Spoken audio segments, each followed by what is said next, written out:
They called him the bulldozer. Soldier first, politician second, Ariel Sharon loomed large over 50 years of turbulent Israeli history. A hardliner who eventually seemed to soften, but could not bring Israel peace. Ariel Sharon was born into a world of Jewish pioneering zeal. During Israel's original War of Independence, he was already in the army. Then in 1967, he led a dramatic nighttime attack into Egypt. His image as a brilliant tactician was cemented, but there was a dark side. His men were accused of shooting Egyptian prisoners. In the 1973 war, Sharon actually crossed the Suez Canal before being told to advance no further. He was angry. "We defeated the Egyptians," he said, "but didn't finish the war." Then, as a politician, he campaigned loudly for Jewish settlers colonizing the occupied territories. When we'll come to any kind of political solution. As a new government minister, his original aim was to prevent the creation of a future Palestinian state. Then, as Minister of Defense in 1982, Sharon led a full-scale invasion of Lebanon. Stated aim to secure Israel's northern border from terrorist attack. But the real priority, to smash Yasser Arafat's PLO. The Israeli siege of West Beirut caused great suffering.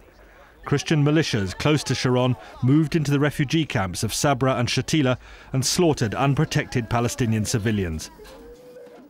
לא הייתה לנו ולו לרגע מחשבה שהם יעשו את מה שהם עשו. An Israeli tribunal found Ariel Sharon indirectly responsible for the massacre and he was sacked. But Sharon clawed his way back. By the end of the 90s, he was foreign minister under Benjamin Netanyahu.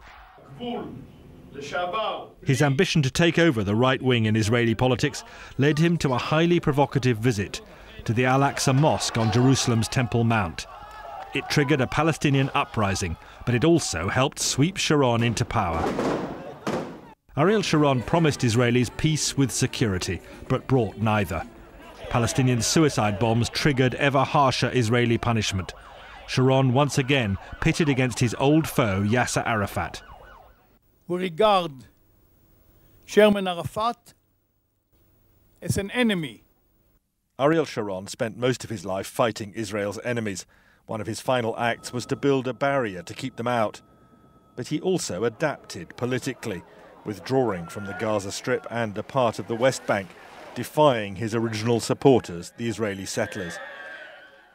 His eventual vision became peace with the Palestinians and with Israel's neighbours, but strictly on Israel's terms.